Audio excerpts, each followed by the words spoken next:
Welcome, everyone. Thank you again for coming today. This is the Center for Business Analytics, otherwise known as CVA.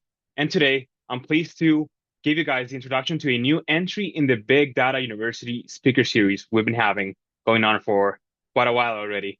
And the title of this presentation is AI and the Season of Scams, Staying Safe in the Age of Artificial Intelligence. Next slide. There we go. So we are the Center for Business Analytics. We have main goals and main pillars we based on our operations. Number one is to develop a robust and industry-centered workforce pipeline in emerging technologies, benefiting regional employers, as well as students who gain experience in high demand and lucrative fields.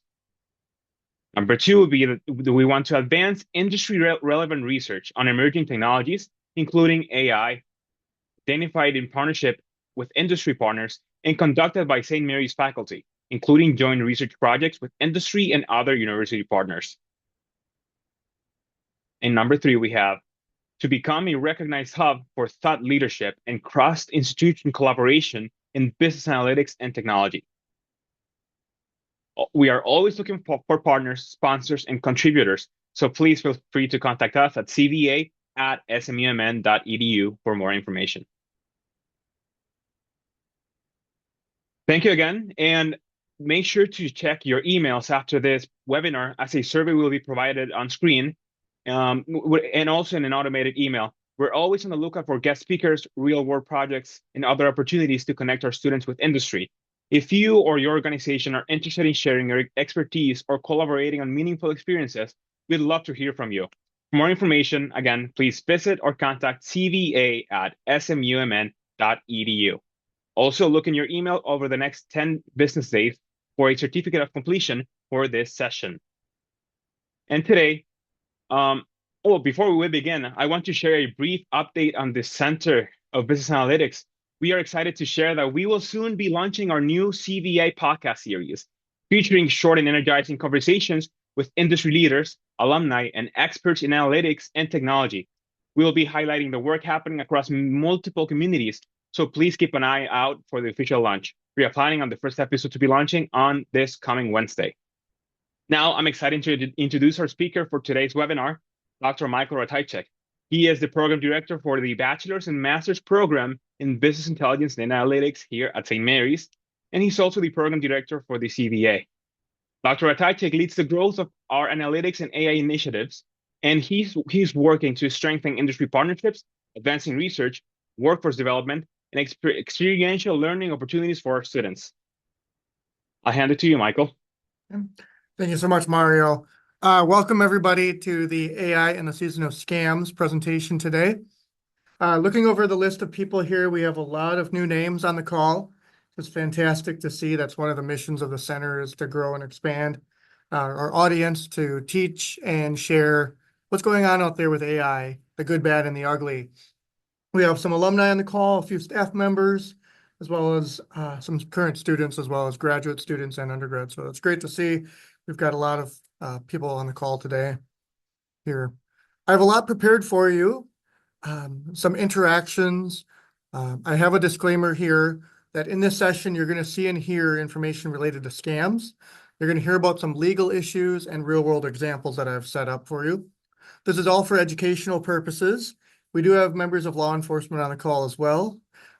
So my material will mention things that may not be considered safe for work due to sensitive topics. There is no nudity or graphical content presented on this call. This is for educational purposes only.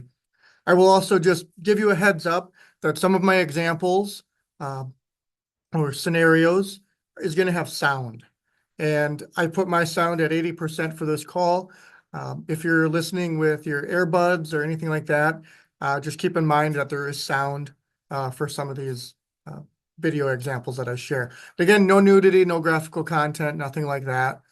Just warning you about your earbuds and things like that. Or if you're listening in a room with family members and suddenly you're hearing about scams or examples of scams, somebody might raise their eyebrow or something to that effect. So just a heads up on that. So our objective today is to have a safe holiday season. We want this. We want people to be happy, enjoying the holidays. We don't want this. And here's our first soundbite that's coming.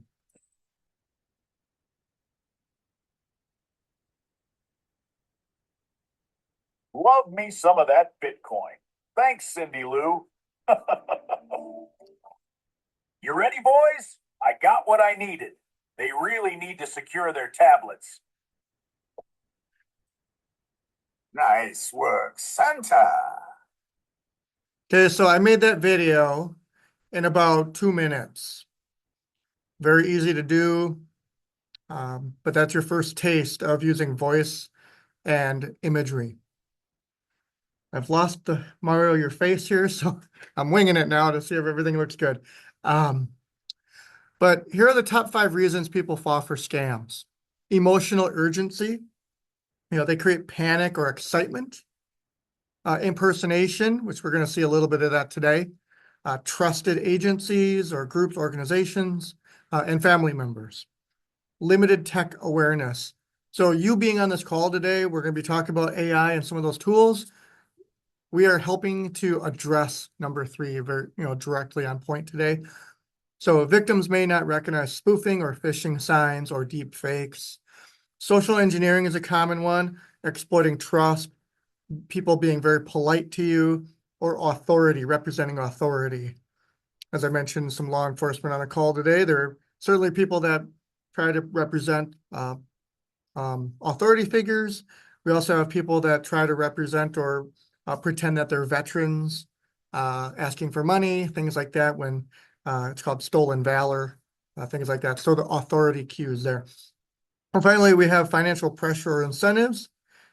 Many people during the holidays worry about money or think that they're being given money from a charity to help during the holiday season, when in fact it's quite the opposite. So why AI scams matter? Well, AI, the proliferation or the democratization, in other words, AI is available to everybody. Each of you right now could go to ChatGPT with a free subscription, right? OpenAI.com. You don't even need to pay for it. Right? Many other tools out there. Grok is free. Meta.ai is free. Certainly there are more premium versions as well. But 68% of Americans believe AI increases online scam risk, which I hope not to scare you with this call, but I'm going to show you how some of it works here. Okay. 80% of global consumers received a scam attempt last year. Right? And that's a scam. Nothing there says multiple scams. So at minimum, 80% have received a scam. Okay. So what are they? We'll dig deeper into this here. Scams using AI-generated voices, video, messages. So you saw a taste of what I can do with just a minute or two in creating a funny, entertaining video of Santa Claus and some reindeer. But imagine, as you're going to see shortly, it's not cartoons. It doesn't have to be anything about cartoons. So they can be more personalized and harder to detect than traditional scams. They can be targeted more personally. They're quick to make. You don't need to go into Adobe Photoshop and spend hours doing different layers over images like we had to do in the past. You can now just tell it what you want. So a deep fake, if you've never heard this term, it's AI-generated realistic audio, video, or images. It's used to impersonate a family member, a CEO, if it's in a company, or celebrities. Taylor Swift was hit with this a few years ago in multiple scandals, but also people were using her voice and likeness with AI to sell products on Facebook. So deep fakes. Okay. So here's another video with a bit of sound here for you, put together for you. It's a little bit longer than the previous video. My grandpa.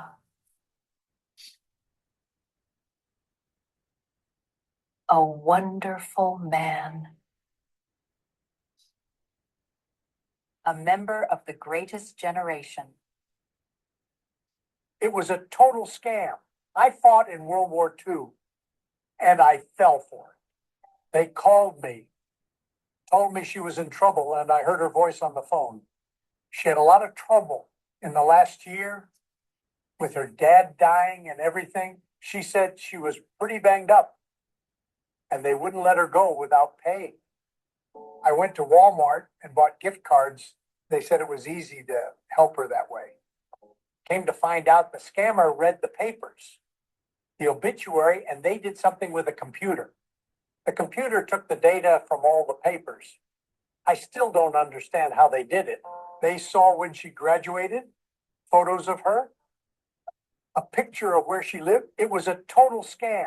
I fought in World War II and I fell for it. She was fine. No car accident, nothing. So I made that video myself to tell a story. Whoops, we lost the detail there. To tell the story here of how these things often work. So if you look, I made that video within like 10 minutes. Set it up, what I want to do, framed it up, all those kinds of things. But imagine people are doing this to legitimately trick you. They can make snippets of videos, respond on the phone, change something up, give a different voice, and I'll show you some of that in a minute. So a couple of examples, fake video calls with CFOs. Legitimately, there have been millions stolen from companies. Think about the CFO in charge of a big company, has a lot of people in that company, a lot of opportunities to trick people. Voice cloning used in grandchild in jail scams. Those are pretty easy to make. They're very common. And folks, it's not that these scams haven't existed before. It's just that with the proliferation and availability of generative AI, they can be made quicker and easier. That's really what we're talking about here. On top of that, they can have more precision in who they're targeting. Like I mentioned in that last example about the daughter that was hurt in a car accident, granddaughter. I don't want to play it again because we got some things to talk about here, but if you listen carefully, her dad died. So what happened?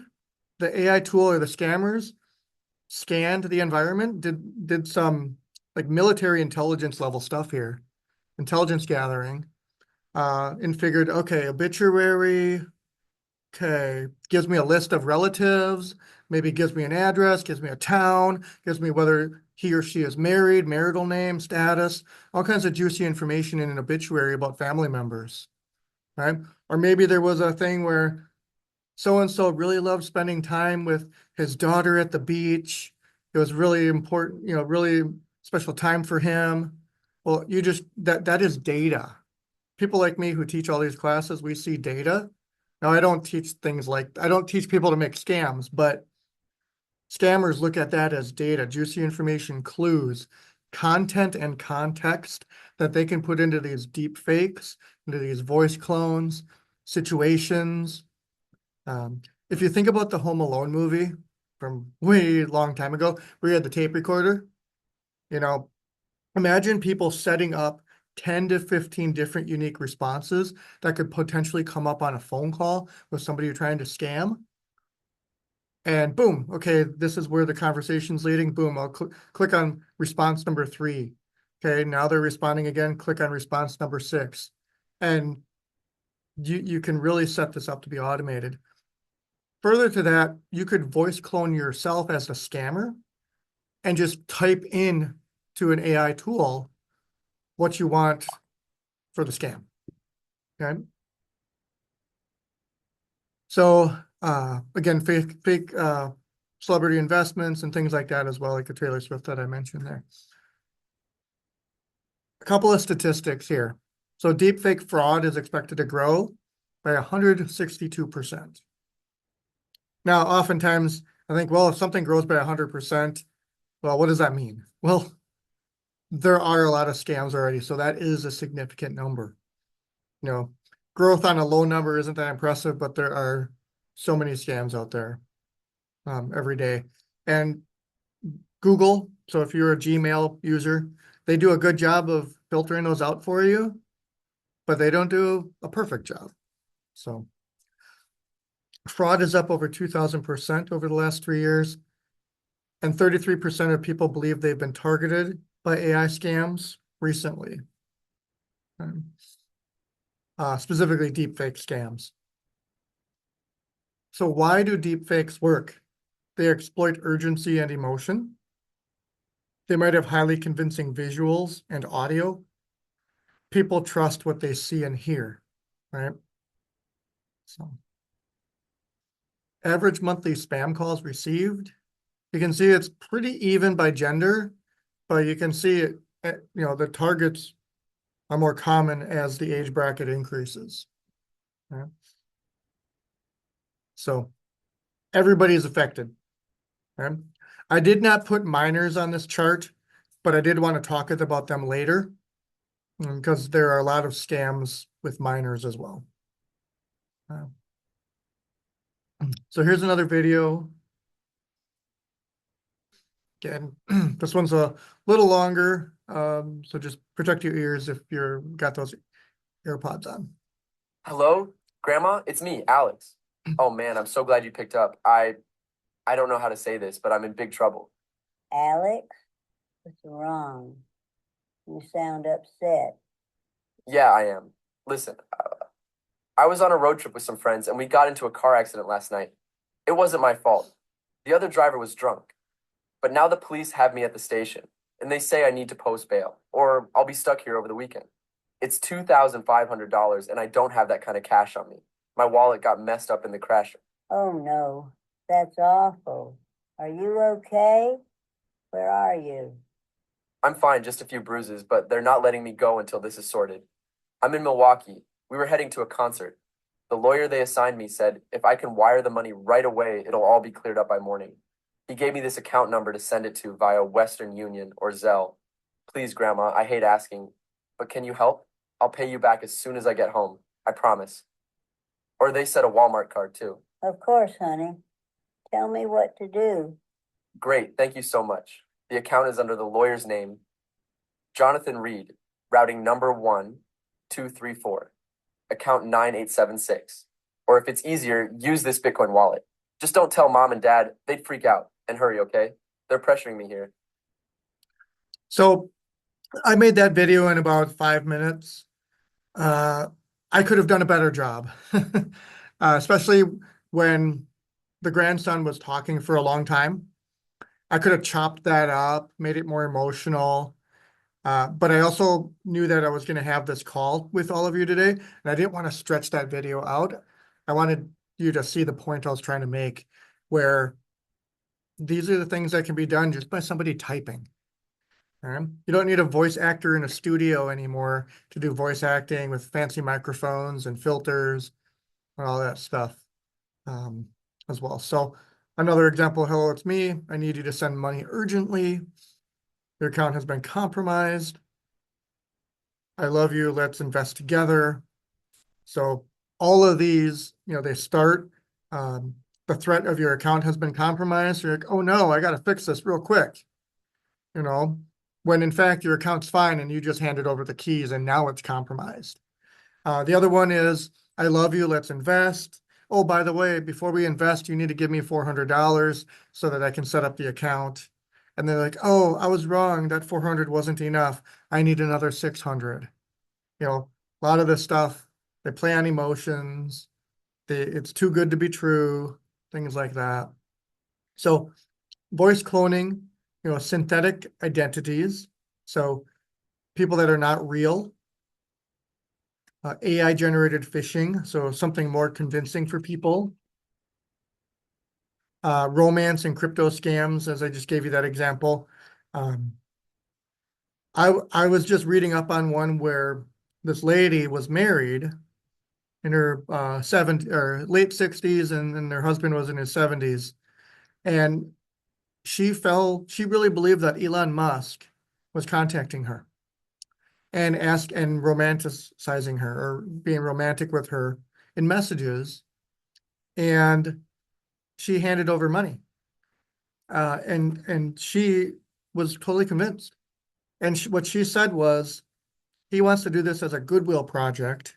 So that's why he can't ask his investors for money, because his investors only want profit. So they would never give him the money. So that's why he needs it from me, his girlfriend, because it's a donation to him instead of an investor. So she was trying to rationalize all these reasons, but the reality was she wasn't happy with her marriage, right? I'm not a counselor, I'm not a psychologist, so I cannot diagnose anything on that regard, but she was vulnerable. Okay? She was vulnerable to an attack or to a scam, things like that. And that was really it.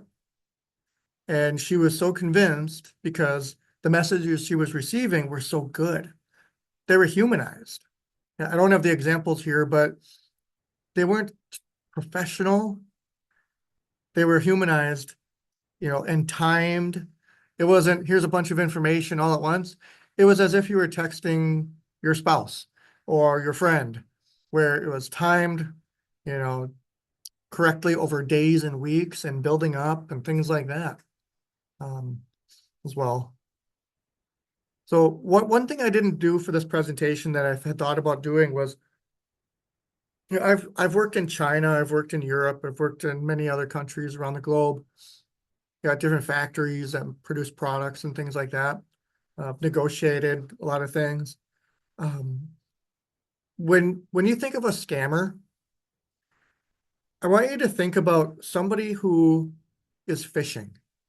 So if you've ever been fishing before, or you've seen somebody fish, you don't know where the fish is. So what do? You cast. You cast out there and you wait. Now, sometimes if you're one of my brothers, you're good enough, I guess, to have 2 or 3 poles in the water. I don't know how that's possible. I'm not that good of a fisherman. But think of these scammers as people that are sitting in a room. They have 10 different phones or laptops all on a table, and they're all synced into different accounts, different tools, things like that. And they're just waiting. They're just waiting for someone to take a bite. Okay. So I don't want you to think that these scammers are just sitting here only scamming one person at a time. This is their job. This is their livelihood. I know it sounds really rotten to say it that way, but in Lagos, Nigeria, some places in Moldova, and many other countries, it is not illegal to create deep fakes for commerce. Okay? And so you have people that are making dollars a day. That's their economy. And this is the job they were hired to do. Sometimes the scammers are independent. Sometimes there's a group of people that have been hired to do this. And so I don't want you to think that these are always sophisticated people with years of training in cybersecurity and things like that. Especially now with the generative AI aspects, it's here and it's not going away. But I wanted to put that vision in your head, because it's not only just that one guy or gal down the street that is really good at computers, who is doing hacking. For some people, this is their job, and they get a cut of it. The other thing I wanted to describe here is cash mules. So how some of these scams work is they get somebody to do the gift cards. And if it's not scratching them off and then sending the codes over the internet through an email, and then that gets sold to somebody for Bitcoin and now it's gone. You could actually have cash mules who meet people, at a business or a home, and take custody of the actual money that is being scammed off of someone. And they get a cut, so they look American, they sound American, whatever that means, just sound really convincing, so that to dissuade somebody to get suspicious over, is this really legit? And then in turn, they're basically a cash mule. They get a cut of it, they turn it into Bitcoin, and so the originator gets the stuff. So there's a lot of different ways that this gets broken down. So what we have here, shifting gears here, we have what is called Grok. If this was a classroom, I'd say show of hands, how many of you use Grok? Grok is generally new, last couple months. It is produced by X, or Twitter, as it was formerly known. And what you're seeing here are the customizations you can do within Grok. And the point I'm trying to make here is there's a lot of different ways you can have Grok work with you. So you can see therapist mode, storyteller, kid story time, meditation, doctor, so diagnosing. Unhinged, we have sexy, so 18 and up, motivation, conspiracy, romantic, all kinds of choices of how you can interact and get output from Grok. All right. Not to mention you can dictate to it. You have other choices as well when it comes to Grok. Now, I'm not saying Grok's a bad tool. I'm just sharing with you all the customization. We could go to another one. You know, OpenAI with ChatGPT, they've been talking about allowing for adult content and things like that. That was a big news story a couple weeks ago. They've pulled back on that a little bit because they have other priorities that they want to focus on right now. But believe me, these AI tools are not done growing and developing. Okay? They're trying to outsmart each other or outcompete, just like the arms race or the mission to the moon, you know, be the first on the moon, stuff like that. Unless there's a big clampdown from a government or regulating body or the consumer, these AI tools are created by a business. And what do businesses need? They need cash, they need money, they need investment, they need a product that shines in the marketplace. So just take this in as a dose of the customization that you can do. So this is that not safe for work section. There is no video, there's no nudity, there's no sound. But I also want you to be aware. You might be familiar with Claude or Gemini or ChatGPT or Grok, as I just mentioned, or just one of them. There are many tools out there that are not safe for work. The ones I just mentioned generally have guardrails, but Grok also allows you to do nudity. Okay. So if you're working with your children or child, and just be aware that Grok allows for nude images and video to be generated. All right. They actually have a button when you log in and you want to create a video. There's a drop-down menu, just like the one I showed you. You click a button, it'll take a picture that you just uploaded or a picture that it generated from scratch, so to speak, and it can make a nude video. So when we look at not safe for work, Grok is generally tame when it comes to that. There are many tools out there that people have made, and you pay a premium for them, where it'll go even further than that. Okay? It will take your image and it will make a very promiscuous, very inappropriate video, let's just say. Now that can be what we call sexploitation, which is a crime. So that's what's leading me to mention some stuff down here. So there are federal, and I'm in Minnesota, so I looked up Minnesota law, but there are federal and Minnesota laws that criminalize non-consensual. So keyword here, non-consensual, sexually explicit deepfakes. And I bolded this here because this is critical. Real, identifiable individuals. I don't know if we have any lawyers on the call here, but real, identifiable individuals. In other words, you would have to prove in a lawsuit that it's causing harm, right? Some sort of a harm. And both jurisdictions treat sexually explicit images of real minors. So keyword, they're real. I talk to law enforcement about this a lot. Of real minors. So real ones, not something created by AI, as illegal, even when digitally altered or AI generated. So take a picture of a child, put it up on one of these tools, make a video out of it. That is illegal. Okay? Even though the AI is the one that made the video, the source material was appropriate, it's still illegal. Okay? Now, right now, the law has a lot of loopholes in it. So you see that I bolded real twice there. The court is still out on synthetic material, meaning randomly created, without uploading a picture of a real person. Okay. Now, that doesn't mean the distribution. So let's say you create something and then you share it out. Well, then there are other laws such as indecent exposure, distribution to a minor. There's all kinds of other crimes that could be committed there beyond just the generation of this material. Okay? But there are still a lot of loopholes, because what if it was consensual? Where's the proof that it was consensual? Where's the proof that distribution was given freely? All kinds of other scenarios here with not safe for work material that could be used as sexploitation, as tricking people, as blackmailing people.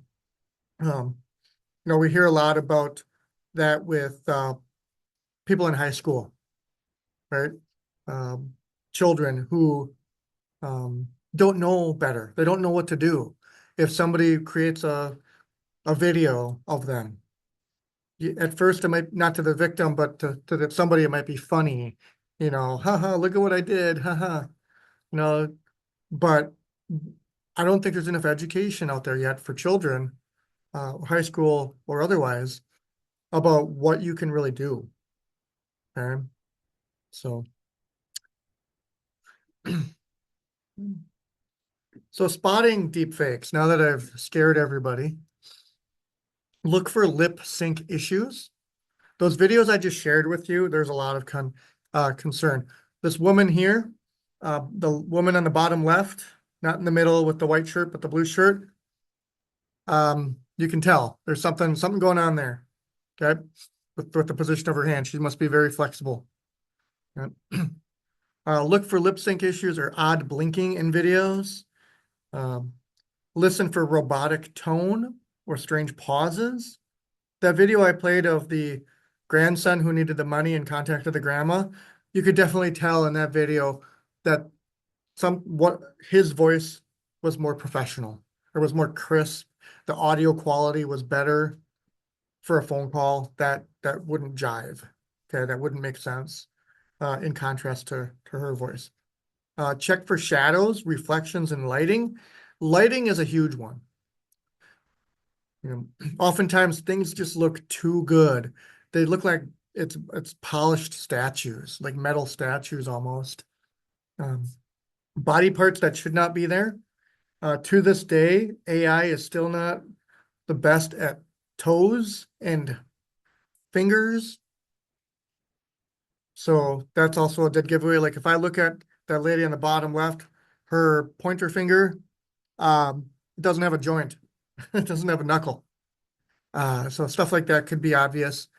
Well, maybe not obvious, but ways to tell. But yeah, extra body parts, a sixth, like we have here, that is the sixth. So well, we're really picking on her today. She has 6 digits on that finger, on that hand.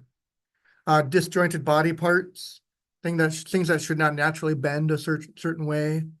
Videos where slowly there's a third leg, so that's extra body parts. So if I were to play that Santa Claus video, there was a half a second in that video.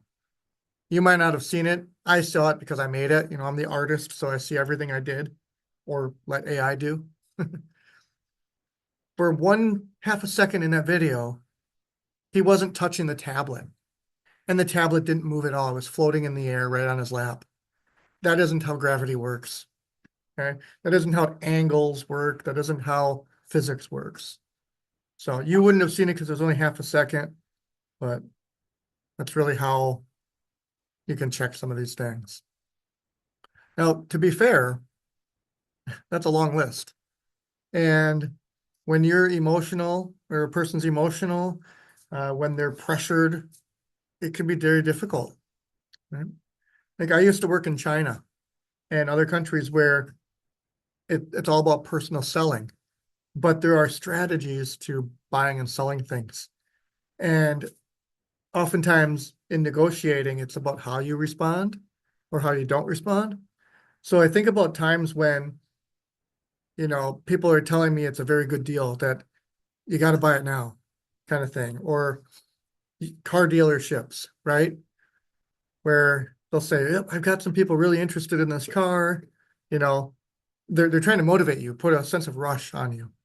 So that's really a tough situation to be in, especially with a loved one on a deep fake or on a phone call and things like that. So it's not easy. It's not like you can just mark a checklist immediately and know. Some additional cues here. Voice cloning. So, making the call sound effect. They try to do that. The voice cloning, as I mentioned, the personalization. As I mentioned in my original example with the goddaughter whose father died, and there was an obituary. And so all of that content, if you use Facebook or Instagram, if that's not secure, people can look at that, look at your photos, look at who's tagged in your photos, look at who's commenting on your photos or liking your photos, and then they click on who liked your photo, and then they go to their page, not necessarily to scam them, but to get data information about you so that it can enhance the scam they're about to do on you. So there's a lot of messy ways that people can get some stuff all over the internet as well. Just ways to more personalize things. And this doesn't take months to do. This doesn't take a team of people to do because of AI. The access to pulling all this data is available. Again, urgency, no time for verification. Hurry, grandma, they won't let me leave. Stuff like that. In my examples, I didn't put any threats. I didn't put anything like your house is about to be foreclosed on. I didn't put your reverse mortgages in default. I didn't put, hey, we have a prescription for you, but we need you to authorize a $100 charge right now by credit card before we can make the prescription available to you. Because there are situations, as we age as humans, there are some common medications that humans take, right? Blood pressure being one, cardiovascular, so heart disease, diabetes, things that many people as they get older need prescriptions based around those things. So statistically speaking, as you age, you're going to need one of those. So sometimes they don't even need to dig dirt on you or dig any information on you. They can just be really quick with their script, have a little bit of information about you, but then use something that is probable but not even confirmed. Okay. So again, urgency, and then red flags. If you get a call that you're not expecting, request for a transfer or gift cards, that's a big one. Like the gift card word, that is a big one. Because what happens is you hand over a gift card, it's not traceable anymore. Because what they'll do is they will sell it to somebody for Bitcoin, and then that person will convert it, put it in bulk. Like maybe they get a $50 gift card from scam one, scam two is another one, and then they start packaging these things up as bigger ticket items, and it's gone. Once it gets to the Bitcoin land, it's gone. Okay. So some more protection strategies. Verify identity via known methods. This is hard, I get it. I have parents that are up there in years. So this might not work for everybody, but use family safe words. Talk about it with your family. Talk about these things. This video will be this will be available on YouTube on our channel, as Mario mentioned, and he might remind us shortly here. But it'll be available, and when the talk is over, you'll get an email, and maybe check that out, share it as well. But the other thing we're going to do is we're going to share with everybody that signed up for this call, in addition to that certificate of completion for people that have attended, you're going to get an infographic from us that gives you tips on defending against scams.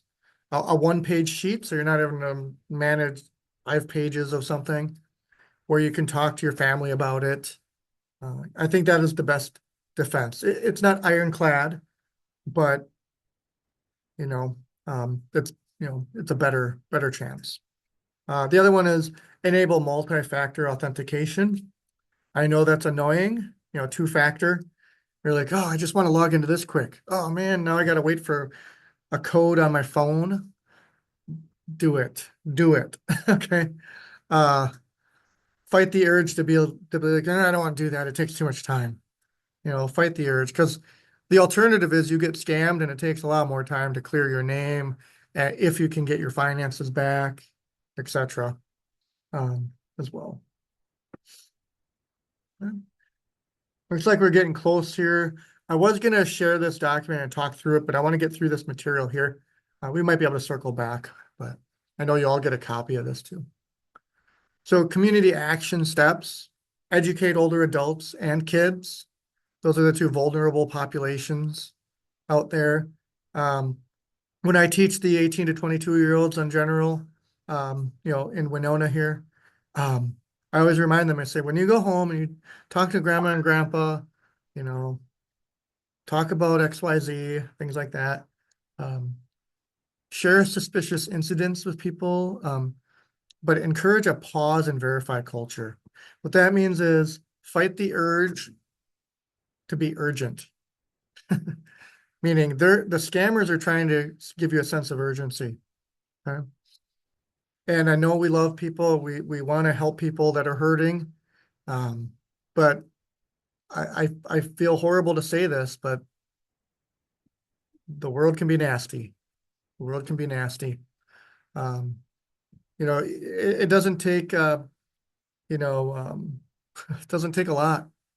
So, let's see here. A couple of key takeaways. Deepfakes are powerful. Awareness is the strongest defense, as I just mentioned. Always verify. Never rely on appearance alone, like the initial appearance of a message or a video or an audio or anything like that. And I have these two here. If it smells funny, it is. And then this one's from classic economics. If you've taken an economics class before, or maybe you've heard this, no such thing as a free lunch. Okay? Nobody's going to come forward to you and say, hey, I like you so much. Never met you before. I want to give you $10,000 so you have a good Christmas. But first, you got to give me $500. That's not going to happen. Okay?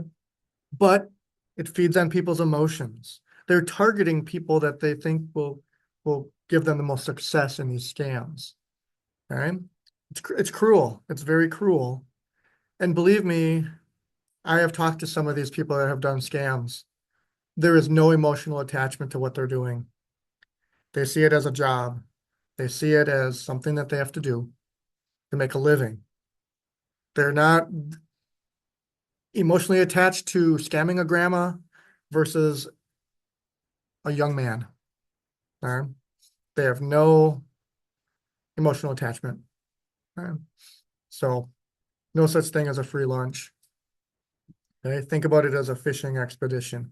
They're fishing for you. Okay? Don't take the bite. Okay? So Mario, if you want to take on over here. Yes, of course. Thank you, Michael.